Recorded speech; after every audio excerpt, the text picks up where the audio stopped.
Lazio lounge. I know a lot of you will recognize this shirt. Well, I have to wear it today, Alasdair. We are top of the table in the Europa League. I don't know how often this will happen, right? I mean, not only Lazio won yesterday, but winning 3-0 means that we are the number one of this new Europa League ranking, right? So, yeah, we're going to win the cup this season, right? Well, yeah, when you say top of the league, that means something different now. We're not top of a 4-team league, we're top of a 36-team league. So, I mean, there's a slight asterisk, which is, sorry, my ducks just jumped up, which is that half of the teams are yet to play. But yeah, what a start. I was impressed. I didn't expect them to, be able to put in a performance like that in the first European game Baroni's had, the first time he's properly rotated the team. So, yeah, it was really good, actually. Yeah, I think, can we talk with the dog? I think he's smarter than you and knows a little bit more football, please. He wants to get involved. Yeah, I know. He hears you talk and say, oh my God, what the hell is he talking about? But yeah, I mean, massive turnover. Shall we start from that? I mean, there were a lot of concern.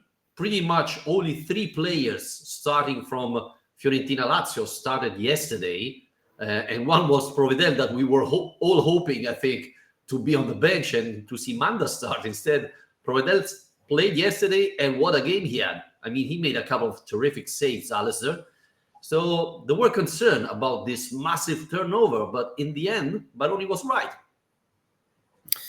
Yeah, exactly. And it's good to mention Provedel, because I think that the temptation is to talk about the attacking side of the game again, because once again, that was probably the most eye-catching thing about Lazio, and scoring 3 goals so quickly, creating a load of chances. It could have had 4 with a refreshed attack as well.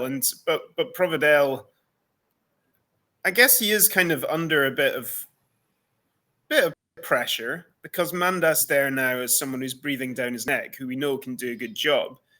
And not that he's been playing particularly badly, but there's an alternative to him now in a way there hasn't been in the past, perhaps. So, yeah, for him to have his best game of the season at the time that this rotated team kind of tearing up in attack is really impressive. We have to say it wasn't like a normal away game. Obviously, we're in Hamburg. The stadium is maybe a quarter full at best. Obviously, Dynamo and all their supporters are going through a horrendous time at the moment. So it's not, we're going to have harder away tests in Europe just by the nature of what that game was like last night.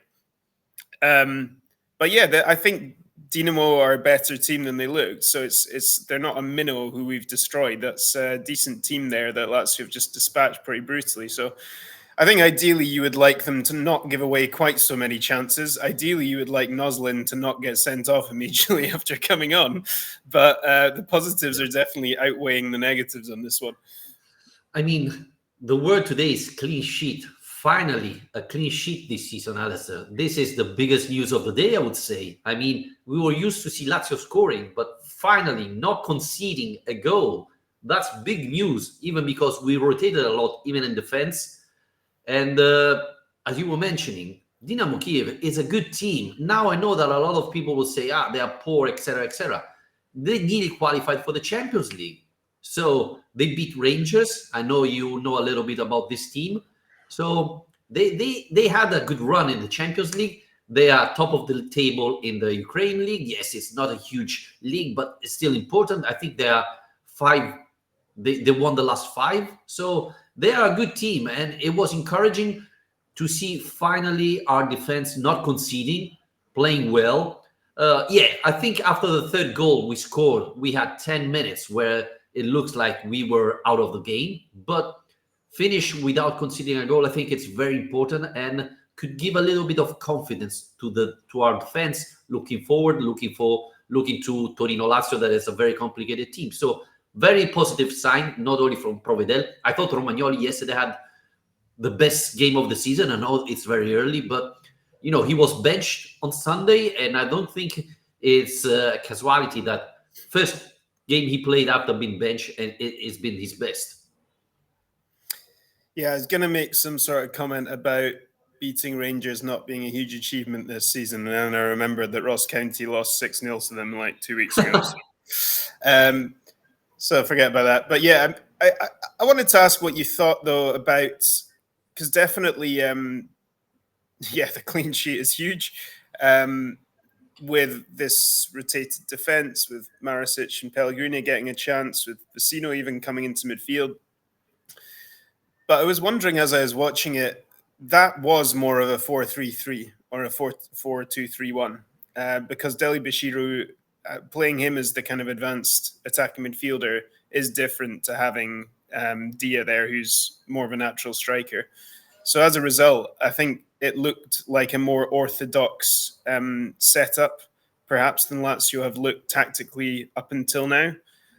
So I was wondering if you thought that's anything to do with it, if that actually created a bit of balance to this team, that they were playing a kind of more orthodox formation with more of an obvious midfield, even if clearly Dele-Bashiru is being told to attack, he is still ultimately a midfield player. Well, obviously, a little bit more of balance we had, which wasn't that much, but obviously Dele-Bashiru defends better than Dia. I thought that was obvious, even though you can see, especially in the first half, he was very close to Dia. At a certain point, you can see that we were playing with 4 strikers. So I thought Dele-Bashiru understand his assignment, but definitely defending, he's better than Dia. Even though we have to mention Rovella, Alasdair. Yesterday, Rovella had a terrific game. I don't know how many balls he got back.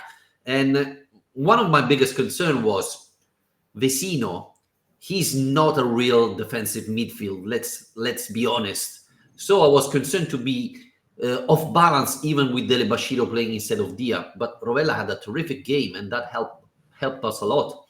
So I don't know if we had more balance yesterday, but definitely we ran more than we were used to see. And I was saying last night, usually in the away game in Europa League, Lazio don't play at all. So it was very encouraging to see them fighting for every chance, every opportunity. So I thought that was really encouraging, right? Yeah, only another 7 games to go from now until the end of January. This never-ending format. I mean, it will give Baroni a chance, whether he likes it or not, to be honest. I don't know how much of it will be a choice and how much of it will be a necessity, but in this competition, he's going to have to rotate because there's too many games. So it's nice to get the reminder that the people waiting in the wings can do it, because he generally he's kind of found his team in the last few weeks, and he's kind of stuck with it in order to try and gain a bit of momentum, which makes sense. So this was always going to be a slight unknown, a bit of a gamble when he decided first to press the button and do the rotation. I thought it was telling, though, that he did still pick Dia, because we saw Dia have that muscular issue or ankle issue, I think it was, after the last game. And that obviously raised some questions about whether he'll be fit to play, and B, if he is fit to play, whether it's sensible to play him or not, especially with someone like Noslin waiting for his chance. So, but again, it was clearly the right decision, because Dia's fantastic, and him and Dele-Bashiru are going to steal the headlines from this one. But what a start he's made. I mean, he's such an impressive player, and I think while he's impressed us so much early on in the way he's kind of linking the midfield and attack as well, and playing kind of behind Tati, his finishing is excellent. I mean, he showed us last night the kind of composure that he's got, the way that he manages to kind of slow down time in the box to pick that finish. It's not an easy skill. So he could score a lot of goals this season if this is anything to go on. Well, he started well, right? He scored, I don't know how many goals so far, and he's terrific. You know, Alasdair, we all thought that Zaccagni was the key. He was the player that led this team, or should have led this team, etc. I think our key player is Dia. Not only because he's scoring a lot of goals, but he can play in different positions. Now, we know he's a number 9, but he proved us that he can play trequartista or behind the number 9 and still have a huge impact, right? He scored against Milan starting from that position. He made assists. he's a terrific player. So I really think that the game changer for us is not Zaccagni, who is a very good player, etc., but it's Dia. Dia could be the best signing we made in the last couple of years. Yes, he's not younger as the other one. He's 27, but he still have plenty of time, and he's really a complete player. Score with a header yesterday. He's fast, skilled, physical. I mean, what a signing! And yeah, I really think he's gonna be a key player. We're gonna rotate a lot, but I think Baroni will try to stick with Dia as long as he can. Obviously, as you were mentioning, this is a very long competition. We have the Coppa Italia coming in. The season just started. Serie A, we have 38 games, so he's gonna be rotating Dia as well. But I think he proved to be our key player at the moment, right? Yeah, and the other thing I'd say about him is that the narrative so far has kind of been around his partnership with Tati and how the decision to play them both together and how successful that's been. But then what we saw last night was that when Dele-Bashiru comes in, they link up really well together and have a good partnership, which suggests to me that he's just a great link player, a guy who works really well with the team, because he is continuing to play at a certain level regardless of who's around him, really, and regardless of what position he's playing in. I said last week that I was impressed by how intelligent he looks as a player. And that's only growing, I think, week on week, because, that it's such a difficult thing to do, to be able to change position. He's only just joined this club, obviously, along with so many other players, but it's kind of, we're making this up as we go along almost with Baroni, because Baroni didn't, like we've said before, didn't come in of playing like this, really, because he started off the season playing with a more conservative, I guess, or traditional 4-3-3, and has changed to this as the games have gone on. So I think you're right. He's taking the lead in this team in a way that Zaccagni hasn't yet. And I think the other player I'd like to highlight in attack is Pedro, actually, because we mentioned him after the Fiorentina game that he made quite a lively impact off the bench. Pedro's the kind of player who would be quite easy to forget about this season because so many new attacking players have come in, and he's the old dog. We feel like we know exactly what to expect from him by now. But that was his first start, and I thought he was great. I thought he looked really up for it, really motivated. He was kind of leading by example. Okay, he didn't get the goal, but he did hit the post. He was close. And that's really promising too, because for him to show himself up to be a good option is always going to help. While we've got the kind of Shauna, Isaacson battle on the right, it's nice for him to offer some competition on the left. Or, well, to be honest, Pedro can kind of go anywhere, can't he? Yeah, and let's not forget he made the assist for the first goal and was a smart assist from Pedro. I mean, he won everything, right? The World Cup, the Champions League, titles all over Europe. So he should be playing these games like, I don't care. I mean, I won everything. Why should I be focusing in today's game? Instead, he was perfect. Yes, probably he hasn't got the pace he had 4 or 5 years ago, but he's still an amazing player, and he's a champion because he's able to focus, to compete, to give everything he has in every single game. I think that's the game changer for a world-class player like Pedro. He's been very unlucky because the goalkeeper deflects that ball. Otherwise, it's 4-0 for us, right? And what a ball Dia makes. That assist was terrific. But Pedro is a world-class player. Yes, we all agree that probably he's not as fast as a couple of years ago, but he still can be. He proved to be very useful. So I think he's going to play a lot in this Europa League, as you were mentioning. I mean, there's so many games this season. He needs to start some of them. And I think we all had question marks, right? Will he be mentally ready for the game, physically fit? And he answered those questions yesterday. So especially because, let's be honest, and I know our friend Carsten will agree with us, in the last 2 games, Isaacson came in and wasn't great, to be honest. I thought Chauna played well yesterday. Isaacsen, he wasted a huge opportunity yesterday, and he did pretty much the same on Sunday against Fiorentina. So, they have to be careful because Pedro is there. You know what he can give you. He has the right experience, the right mentality to give you everything he has in every single game. So Pedro can be an important player. And we said it, right? We said the international experience of Pedro in this competition can be really, really important. And he proved us right yesterday. Yeah, the funny thing is the squad's balance seems so top heavy. It's it's great rattling off all these options we've got for the various positions, but then you go into midfield and you're like, oh, everyone's gone, and that is an issue. And I think Vecino actually played pretty well yesterday. But when it is basically just him and Ravella and Guendouzi, I guess Dele-Bashiru we thought would be an option there. But now he looks like he's thinking of using him a bit more advanced. And as we've discussed previously, Castrovilli isn't on that list. So, yeah, I think as the weeks go on, that's probably going to develop into a bigger talking point. But certainly, yeah, in attack, it's good to have the options. And it's very important to have the options because Baroni is so committed to this being a really attacking team. He keeps talking about it. And he changed all the players there in front yesterday, right?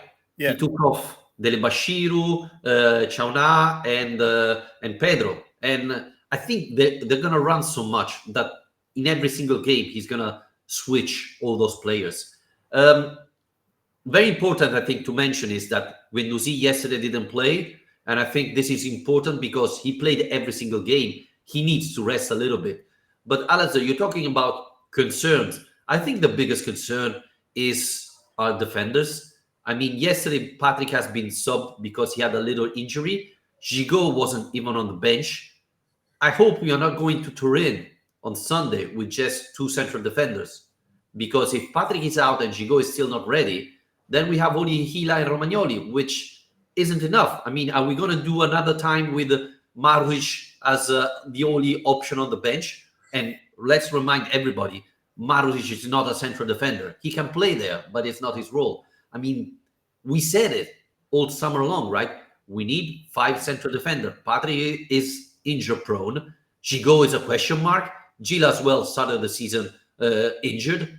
We needed more than 4 central defenders. Yeah, that's definitely true. I guess for now the good thing is that the 2 who are fit for Sunday in Romagnoli and Hila are probably the first choice too, just about at the moment. But that's going to be a big test. I mean, we should look ahead to Torino a little bit because that's what's often a kind of one of these games that doesn't exactly get you too excited in a season because Torino are rarely doing anything interesting in recent years. But now all of a sudden they're top of the league. They're scoring goals now that Juric has left. And yeah, I mean, I think they've scored a quarter of the goals already last season.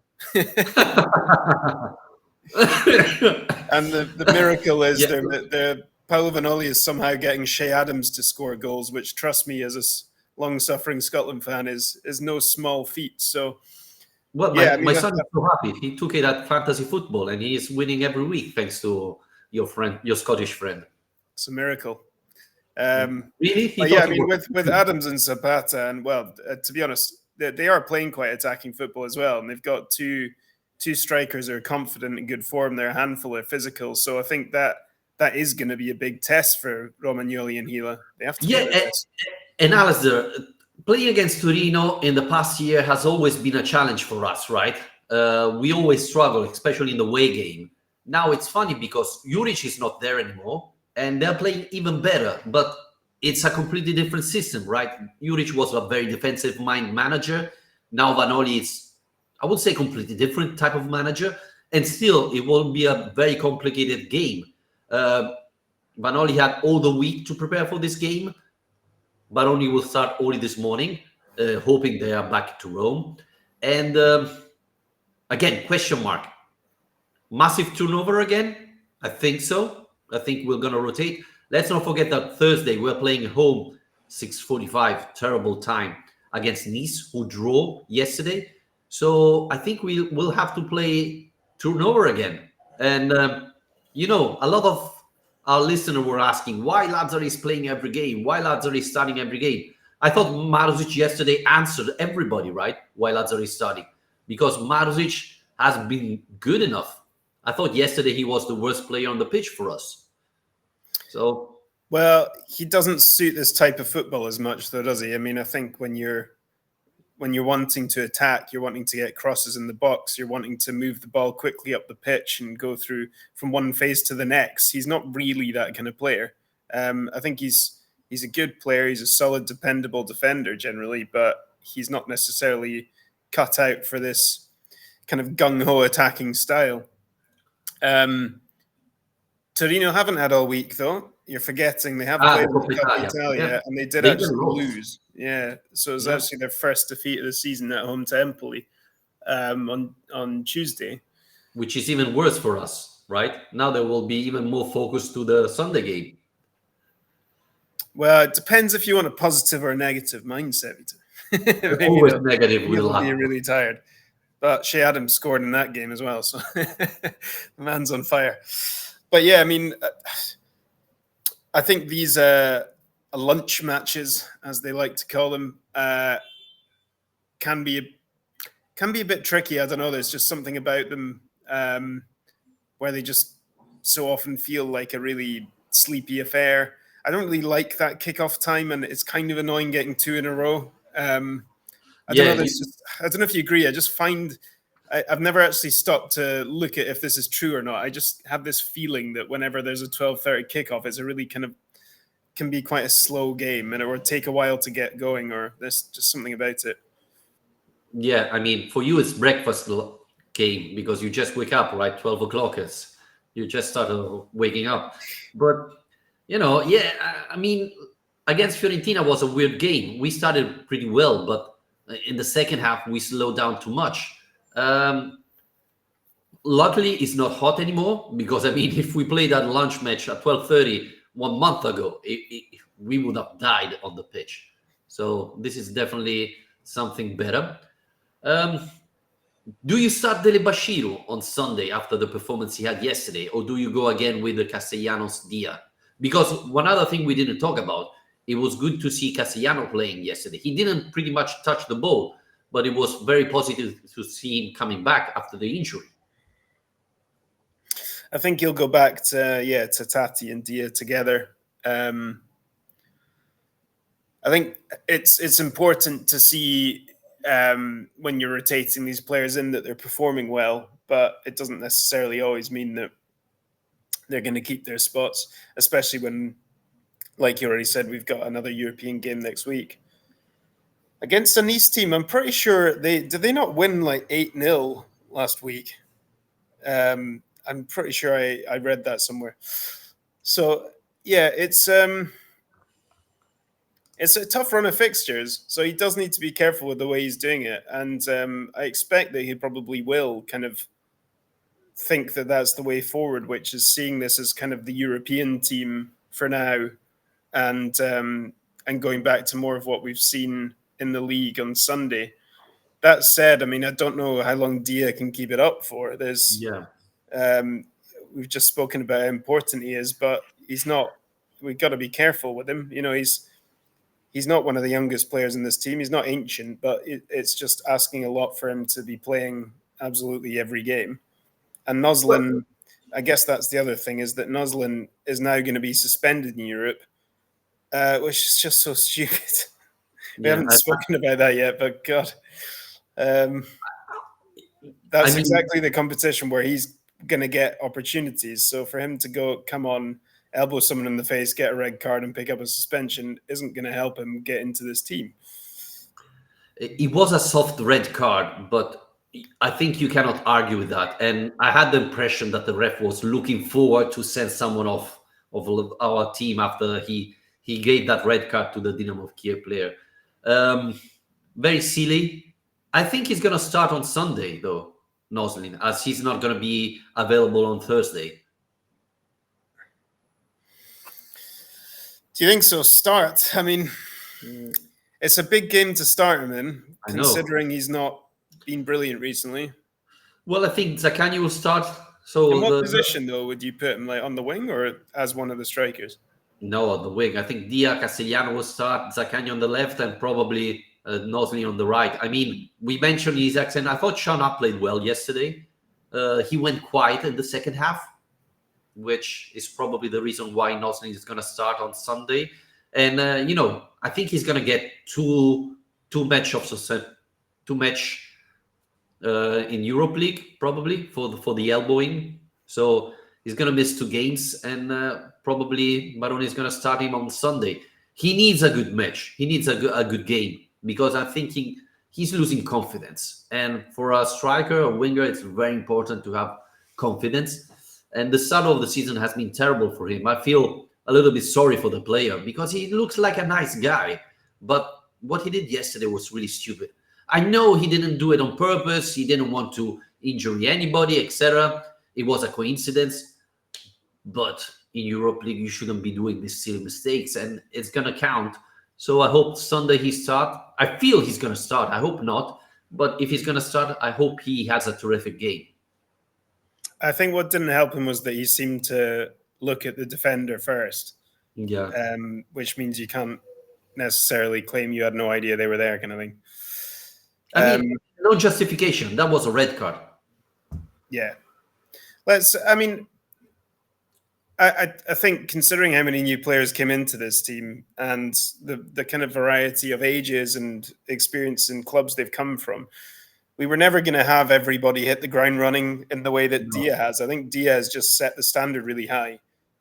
So we do need to have patience with all these new signings, to be honest. And I think Noslin was probably one that people had higher expectations of, just because of how well he played in Serie A last season, that he was coming back in to play with the same coach. And, obviously a decent amount of money was spent on him, but that doesn't mean it's going to be easy.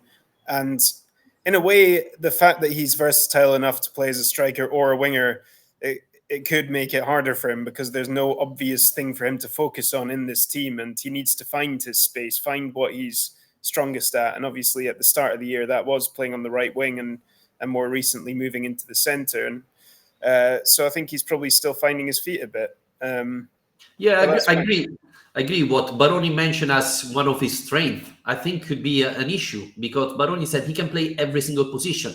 Yes, but you have to train, right, during the week in that position to make the right movement in the game. So, we thought he was playing right wing. Then against Fiorentina, he played number 9. Then maybe he's going to play trequartista, etc. It's not easy to adapt to different position with different movements and different things you have to do. So, yes, it's a huge advantage have those type of players that can move around. But for the player, it's not easy to adapt and study the right movement. So this is definitely going to be an issue for him. But, the problem is Alasdair. We paid him nearly 20 million euros. Dia, we signed him for half that price, and he's scoring so many goals. I think he's going to weigh on his shoulders a little bit, right? He's going to come in and think, wow, I'm the most expensive signing they did this summer, and I'm not even starting every game. Yeah, and he's another one who it's the onus is on him to prove that the second half of last season wasn't a flash in the pan, that that is the player he is, rather than that being a random spike of good form. Because previous to that, his career wasn't the one where he was banging in goals at the top level all the time. So, yeah, I think there's probably a little bit of pressure on him to prove that he deserves the shot, deserves to be at this level. But yeah, I think we need. I've said it since the season starts, but we are going to have to be patient with every aspect of this, really, because it's all coming together week on week, and it's also new. I mean, we've still got some new signings who haven't even played a minute yet, so there's still a lot of new things to come. I mean, Dele-Bashiru is the example, right? He played very well the first game, then was terrible against Udinese. He was benched. He came back yesterday and had a very good game. So with the youngster, and Dele-Bashiru is not really very young, but coming from a different league, completely different atmosphere, etc., he needs time to adapt. So I agree with you. Patient is the word this year. We have to be patient, especially with the new signing. Before I wrap it up, Alasdair, we have to mention something. Yesterday, we saw some crazy result, right? Bodo Glimt beating 3-2 Porto with one man down for all the second half. Manchester United drawing at home.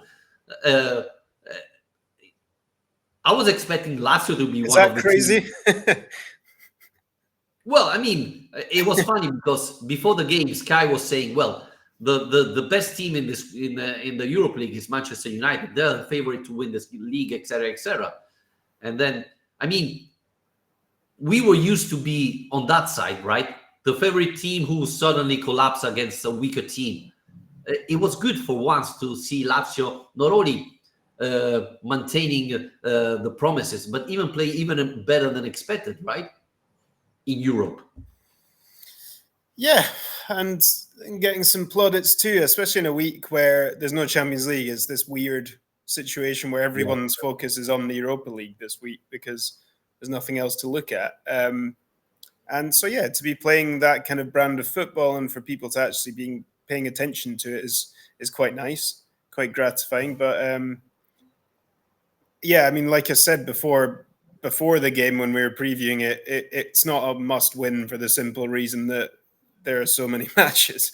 So for the same reason, we can't get too excited or, big headed about getting a strong early win, because with 7 games to come, it can still all mean nothing if you don't keep it up. And it reminds me, I was thinking of, I can't remember which, it was the year, and who was it in that Europa League group? And I remember going to the first game and we played brilliantly against Feyenoord and we beat them 4-2, I think. And I remember thinking after that, like, we're basically qualified now. That was such a good performance, beating the best team in this group. And then we didn't get through. I think that was the year that we all finished level on the same number of points.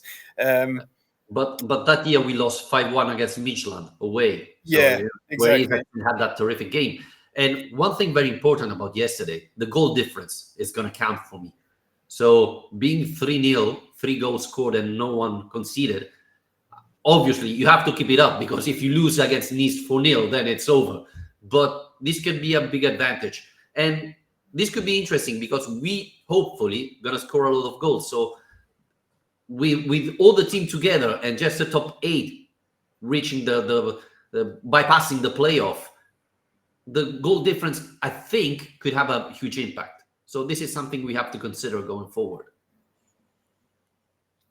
Yeah. Yeah, that's true. I'm not sure what else I've got to add this week, to be honest. I think we can wrap it up. I know you're busy. You have to focus on the Roma game tonight, so I'll leave you at that. And we're going to be back Monday morning, hope after Torino Lazio. Very difficult and very important away game for Lazio. So thanks everybody for listening. Thanks for all our Patreon. Thanks for your support. It's really important. You can support us. You can subscribe to become a member at patreon.com/Lazio Lounge. And we'll be back Monday. Take care, guys. Forza Lazio.